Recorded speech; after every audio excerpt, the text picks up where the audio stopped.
We're on top of breaking news for you out of the South Bay, where a shooting was reported and where a San Diego County Sheriff's deputy was hurt.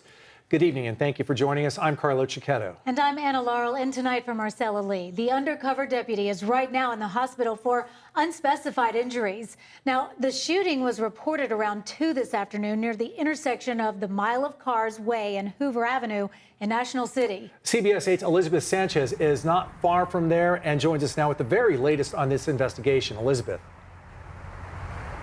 Carlo, I am in front of the Percy Chrysler Jeep Dodge dealer. This is where this all took place. This white car that you're seeing here, a 2002 four-door Acura, was involved. There were 3 people in that car. The passenger, we're told, ran from the scene, and that's when this all started. We have just spoke with San Diego police detectives, so we want to roll what they just had to say. Individuals on scene, a citizen directed the deputies to the rear lot of the Dodge dealership. That would be the north lot of the Dodge dealership. They were told that the individual they were looking for was hiding in a tow truck. As they approached that tow truck, an officer-involved shooting occurs. We don't really have the details yet on what led to that. That's what we're going to be working on this evening and into the night. An officer-involved shooting occurs. The individual that was in that tow truck did not survive his injuries. He was struck by gunfire. So we do want to tell you that the undercover sheriff's officer that was involved in this, he is okay. We're told he was okay. We had a camera at the hospital. He was smiling. He was hit by glass or shrapnel. We're not sure, but he was injured, so he is okay at this time. So we have aerial video too. As you just heard from San Diego police, one person is dead. That is the suspect. There were 2 other people that were in the vehicle. They were taken into custody, so they were taken away. This investigation is still ongoing. We're told that National City Police basically stopped the vehicle, suspected drugs. They did say they did find drugs. They weren't specific as to which drugs were in the vehicle. They said they still need to process the vehicle. All of this information is still just coming in at this time. But people around here, we did hear from them. They heard the shots fired. This area is blocked off. No cars coming in and out of the street, Mile of Cars Way plus Hoover. And back out here live, you can see that the scene is still closed off. You can see multiple sheriff's deputies, vehicles still here. San Diego Police is conducting this investigation because that's what happens when a sheriff's deputy is involved in the shooting. But once again, that deputy is okay. He's going to be okay, we were told. However, 1 suspect is dead. 2 suspects are in custody. We will continue to bring you more information as we get it. Back to you guys. Thanks, Elizabeth. And with a homicide investigation underway, that area is going to be busy for hours. Stay with us for the latest on this developing story. We'll have any updates posted on CBS8.com. You can also follow us on social media or download the free CBS 8 app.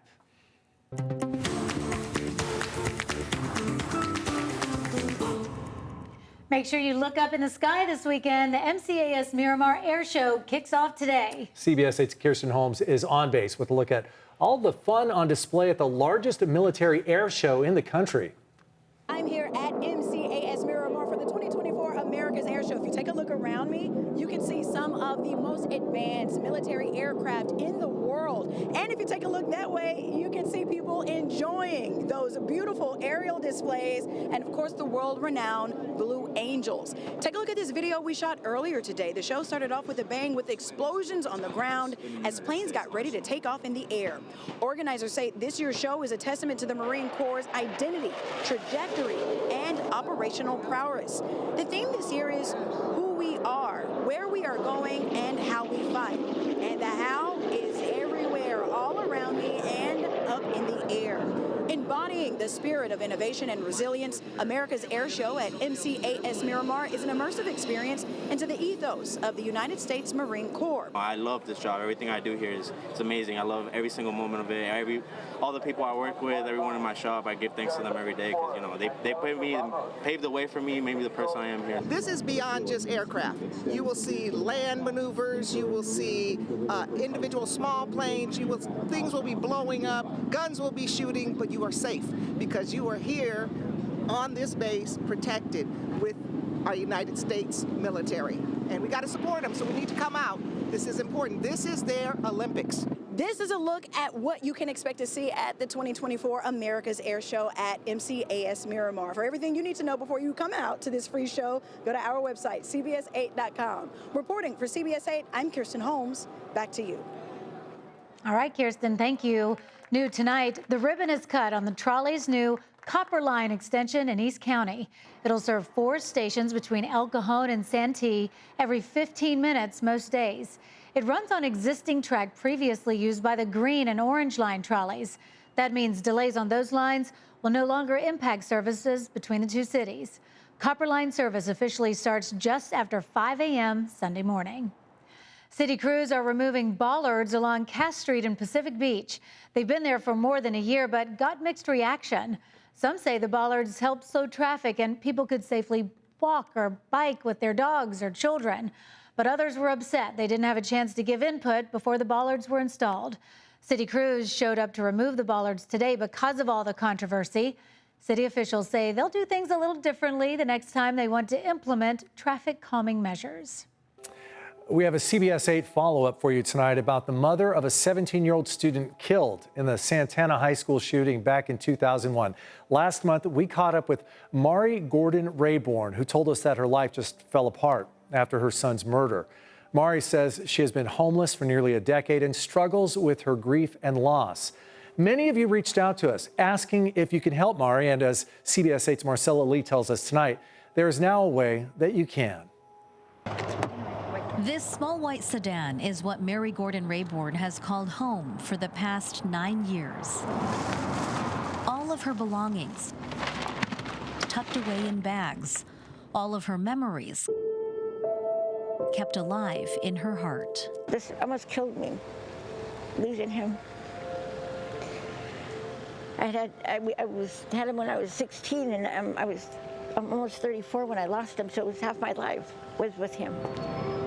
Mary was a mom, a wife, a nurse, but her happy family life was shattered in March 2001 when her 17-year-old son Randy was murdered in the Santana High School shooting. Randy was, he was my best friend too. We grew up together, so I miss him every day. We found Mary after months of searching the streets of El Cajon. We wanted to know her thoughts about her son's killer, Andy Williams, getting a chance at parole. Williams was 15 when he murdered Randy Gordon and fellow student Brian Zucker. Mary told us she believes Williams should never be released after inflicting immeasurable trauma on her and so many others. I don't think I would be out here, and I wouldn't have went through the things I went through out here. I've been kidnapped, I've been raped, I've been beat up. I don't think any of that would have happened if Randy was still here. Mary is frail, suffers from medical and mental health issues and substance abuse, but she told us she's hoping for a chance to put her life back together. In the car, every day I sleep there, it gets worse. And they're not really sure why I'm still walking. So housing would be great. After our story aired, viewers reached out to us asking how they could help Mary. So we try to get all of our supplies out to our outreach team. So we partnered with Home Start, a nonprofit dedicated to preventing child abuse that also helps people experiencing homelessness in San Diego find a safe and secure place to live. We have some therapy offices, so those doors are typically closed. Laura Tancredi-Basie is Home Start's CEO. The staff started talking to me about it. I went, oh gosh, wow, and remembered sitting in front of the news that day.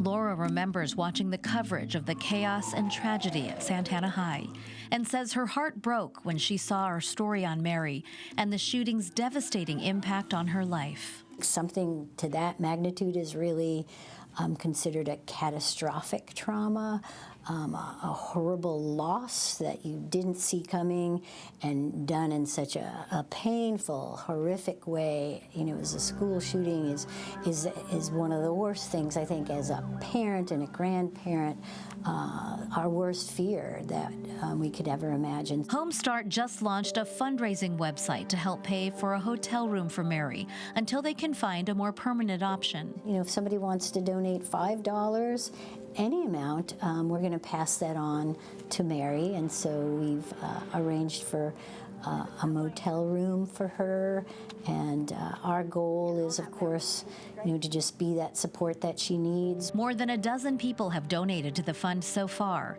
raising more than $700 in just the first few days. I just want to thank CBS 8 for coming together in a beautiful kind of new way, I think, which is saying, here's a story, but it's so much more than a story. It's a person. It's a human being who's experienced a catastrophic trauma in her life. How do we come together as a community? And as Mary looks to rebuild her life, she told us she is beyond grateful for everyone's support. It feels absolutely amazing. It's hard to believe, but I really, really, really appreciate it, and it's amazing to be that so many people want to help you. And again, we want to thank many of you, our generous viewers, for reaching out to us to help Mary. We've put a link to the Home Start fundraiser at CBS8.com. Just click on the help button. As for Andy Williams, 2 weeks ago, the California Parole Board denied his release. He could be eligible for parole again in about 18 months. Marcella Lee, CBS 8. Thanks, Marcella.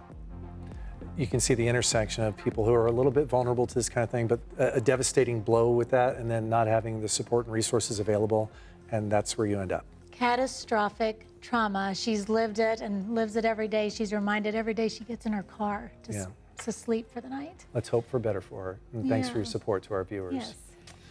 All right, why a judge ordered UCLA's baseball stadium to be locked up. That's still ahead. Plus, the controversial plan that calls for killing hundreds of thousands of owls. And we'll show you the trail of destruction left behind by Helene as the storm is being blamed on dozens of deaths. We are definitely keeping an eye on that. And here locally, we are in store for a cooler and cloudy Friday night. More clouds tomorrow, sunshine on Sunday. Be sure to keep it here for your full weather forecast. Here's a peek at how the rest of the week will shape up. I'm Jenny Day in for Carlene. Keep it here.